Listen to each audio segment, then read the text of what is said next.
Hello and welcome to my channel.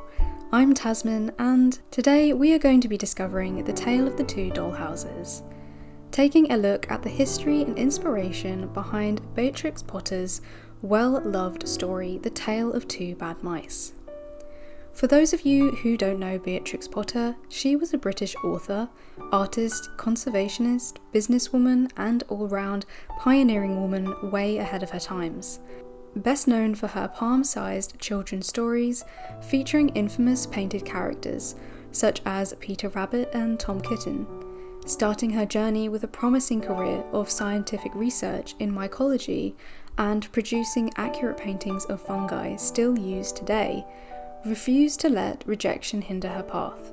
She blended her scientific accuracy with illustrations and imagination for storytelling to produce 28 illustrated books selling upwards of 250 million copies worldwide.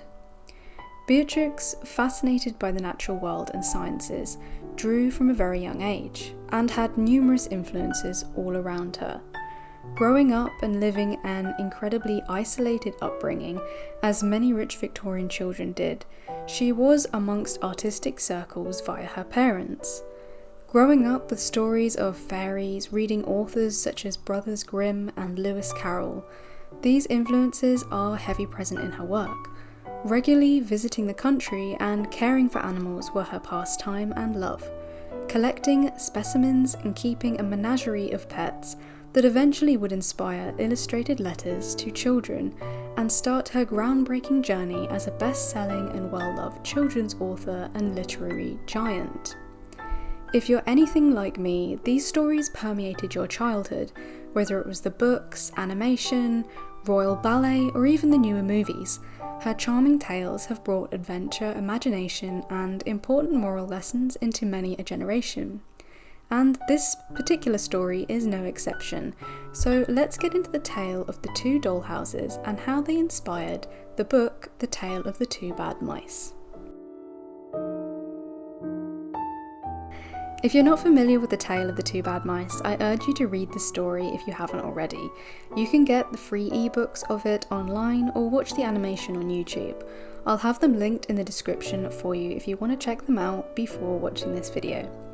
But briefly, for a little context, this is what happens in the story. Published in 1904, The Tale of the Two Bad Mice is a story about, you guessed it, two bad mice, following the adventures of mice Hunca Munca and Tom Thumb in the setting of a child's dollhouse. One day, the two dolls, Jane and Lucinda, leave their tiny Victorian house, and Hunca Munca and Tom Thumb, two mischievous brown mice, enter the dollhouse. Upon entering the house, they discover a beautiful table laid out with delicious plates of food. Upon discovering the food is inedible and made of plaster and, quote, harder than the hams at the cheesemonger's, they decide in frustration to smash it all up, as it's no use to them. They later discover the upstairs and eventually steal a feather bolster suitable for Hunca Munca's bed, a wicker cradle for the children, and several other odds and ends. A chair, birdcage, and bookcase were also taken, but refused to get into the mouse hole, and generally they just make a dreadful mess. When the dolls return to the nursery with the child, they discover the destruction of the house and promise to get a policeman doll to guard it, and her governess plans to set a mousetrap. In the end, the mice didn't turn out so bad, as they pay their dues with a crooked sixpence found under a rug, and they dust the house every early morning. So, as you can see, an extremely charming and fun story. I personally never read the book as a child, but frequently watched the animation, in which Tom Thumb's disobedient nature is perfectly encapsulated by the voice acting of Rick Mayall. No, it's not for eating. Let's smash it all up. So, what inspired Potter to write this tale? The image of a dollhouse is extremely nostalgic, a toy that reminds us of a time where our imaginations were limitless, where the smallest things could spark creativity. And Beatrix was no different. Along with some lucky mice, a beautiful dollhouse was at the heart of this story's inspiration. Shown in the illustrations as a pink, light red brick Victorian house With bay windows, a few balconies, a tower and pitched roof, it was a very grand dollhouse suitable for any well-to-do Victorian child. But where did the idea and references originate from? Well, shown and referenced briefly but not accurately in the movie Miss Potter, which I urge you to watch as it's really good, Beatrix was actually an adult when she came across the Warren dollhouse that inspired her story. Being built in a basement by her then editor, publisher, and future romance Norman Warren, it was to be gifted to his niece Winifred for a Christmas gift. She had seen it when it was under construction in the basement and only thought of using it as a setting for a story after it had gone to Warren's niece. The house itself matches the illustrations as having brick details, bay windows, and a tower. Unfortunately, we only have black and white photos of this house, so Potter's illustrations really fill in the gaps for its colouring. Along with the dollhouse, she took inspiration from visiting her cousin's house and finding 2 mice caught in a cage trap. After rescuing them, she named them Tom Thumb and Hunca Munca, and eventually became pets and models for her future drawings. Now that she had her protagonists for her setting, the story was ready to be written. After taking a week's holiday to Hastings seaside town in the south of England and vacating in the Queen's Hotel, she wrote 3 stories, one of which was The Future Pie in the Patty Pan and another being The Bad Mice. Warren, favouring the mouse story, got to work on the planning and editing process. Needing to illustrate her story though, Beatrix required a way to draw her subjects Hunca Munca and Tom Thumb. Warren sent her a glass-fronted mouse house. It's a mouse house. With a ladder to an upstairs nesting loft, built to her specifications so that she could easily observe and draw the mice she'd rescued amongst the other props for the story. Illustrating the dollhouse for the story, though, was a little trickier. Unfortunately, Beatrix faced a lot of discrimination and sexism in her life, and her parents' attitudes didn't help. She didn't get to work from Winifred's finished doll's house because of her mother's opinion on Warren being a social inferior and a tradesman, which was incredibly ironic as Potter's family riches also came from trades such as cotton mills and printing houses. Regardless, she decidedly made things very difficult by making the family carriage unavailable to her daughter and refused to chaperone her to the parents' home of Warren's niece to see it and draw it. So, as a result of her mother's meddling, she had to work from photographs that Norman Warren gave her, which are the ones you probably see now.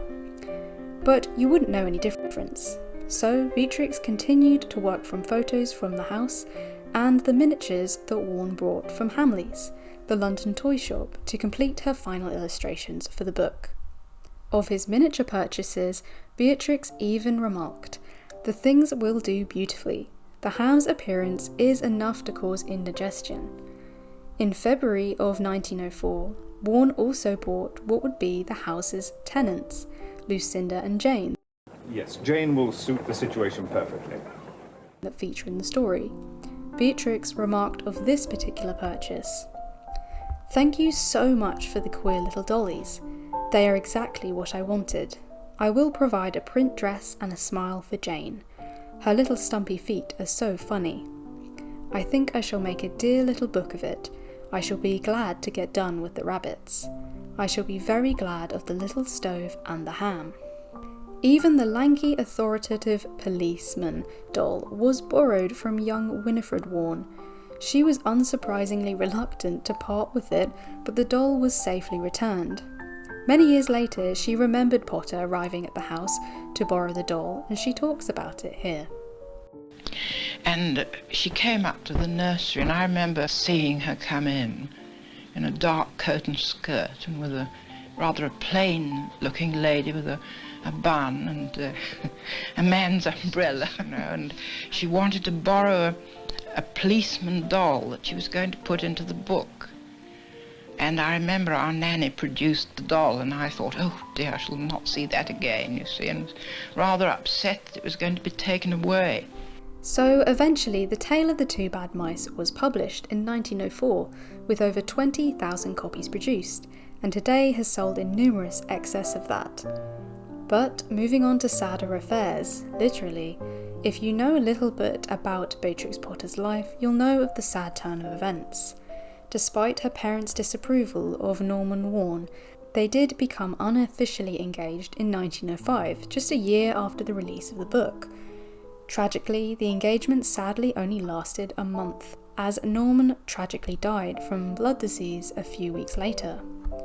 What must have been a completely frustrating and stifling environment for Beatrix and many other women in the Victoria era to live in, knowing these details and context of her situation brings a whole new set of interpretations to the story and the ones that follow it.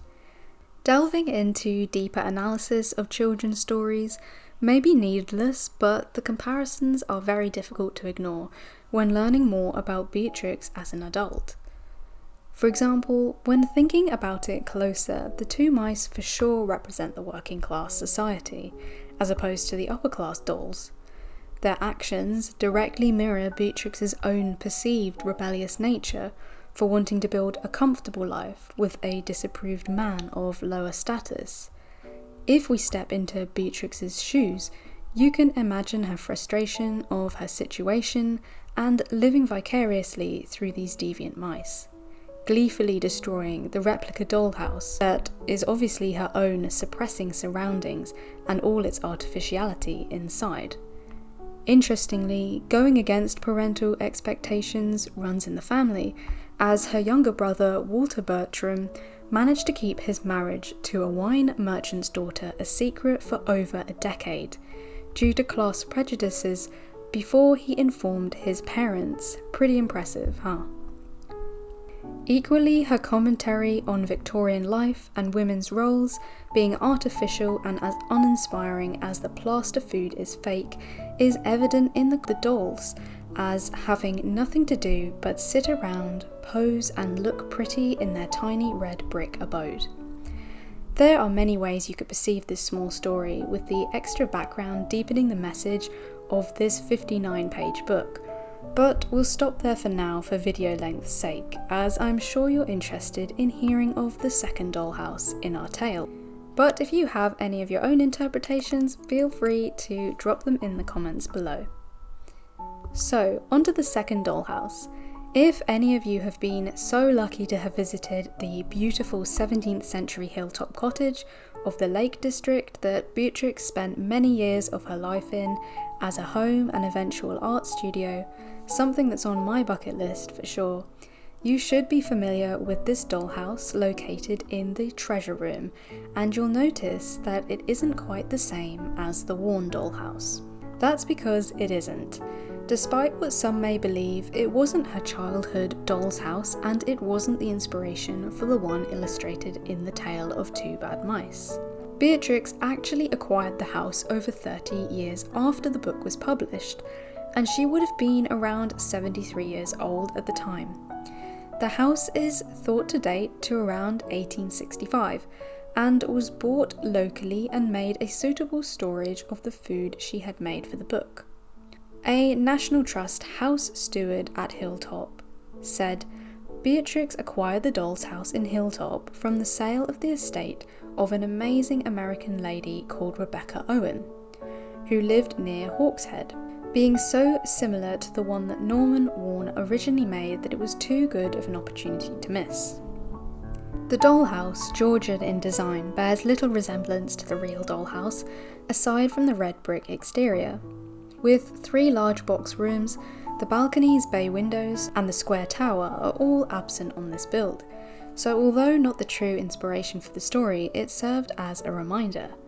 Albeit it does actually contain all of the original miniatures referenced in the story, which you can recognise in person if you visit, including the food that Hunca Munca and Tom Thumb stole, the cutlery, saucepan, griddle, iron, bellows, cradle, birdcage, and coal scuttle. Another interesting detail in the house is if you look closely, Beatrix kept in touch with her last governess, Annie Carter, who married, becoming Annie Moore. She went on to have 8 children, and the 2 lovely painted miniatures above the fireplaces in the living room of the doll's house are actually of her 2 youngest children. If you visited the Hilltop house and have any more interesting information about it, please comment below so we can learn some more. So that's the tale of the two dollhouses. One we know of that was a mere memento bought by Beatrix in her later years, and the original Warren house that inspired the tale of the two bad mice. But you may be wondering, where and what happened to the Warren dollhouse? Unfortunately, nobody knows for sure. It seems like this important Potter artifact has gone missing. Though apparently it could have ended up at Hilltop House today. According to a steward at Hilltop quoted from trulymadlytiny.blogspot.com, Fruing Warren, Norman Warren's brother, asked Beatrix to look after the original doll's house, after Harold Warren, Norman's other brother, was arrested for embezzling the company's money in 1917 and serving 18-month hard labour. However, Beatrix suggested that the original doll's house should be lent to a children's hospital. Her mother actually hadn't seen the scandalous reports in the newspapers, and Beatrix didn't want to make her aware of them. Having the doll's house back at home would have aroused her suspicions. From all the research that has been done over the years, it seems the doll's house never emerged from the hospital and its whereabouts is no longer known. In Beatrix Potter's letters in 1989 by Judy Taylor, it states that although Beatrix suggested the house go to a children's hospital, the dollhouse was sold to the family who lived next door to the Warren family, and it has since been lost. No source is attached to the note, so we can't verify for sure what happened to the house. Perhaps it did stay with the Warren family after all, who knows? Either way, the house seems to be lost, and let's hope someday it'll make an appearance. Perhaps it's hiding in the back of an old junk store, or gathering dust in someone's attic. I'm sure someone out there knows the truth, so keep an eye out, you never know, you might just come across it. So folks, that concludes our tale of the two dollhouses. I hope you enjoyed all these details, and it just goes to show that Beatrix Potter's stories weren't just children's stories, but also commentary on the social politics and class of the time, and most importantly her own life. They were definitely a form of escapism and refuge. These animals didn't just talk, they really had something to say, and will forever be a source of inspiration and joy to others. What I find interesting about the tale of the two dollhouses is that it shows how something as simple as a child's toy can inspire someone to create something amazing. If you're ever feeling stuck creatively, just look around. Visit the country, take in your surroundings, and remember that even the smallest of things can be a source of creation. We can learn many things from Beatrix, Norman, and her characters' lives. For one, to not let the limitations of others limit your vision. And for another, as she said herself, we cannot stay home all our lives. We must present ourselves to the world and we must look upon it as an adventure. If you enjoyed this video and watched to the end, thank you ever so much. I would be so grateful if you can like this video. It really helps boost the channel and video, and you can also subscribe to my channel for more videos just like this one. Also, let me know in the comments below what your favourite Beatrix Potter story is, and check down in the comments for mine. And I will see you in the next video. I hope you have a wonderful day.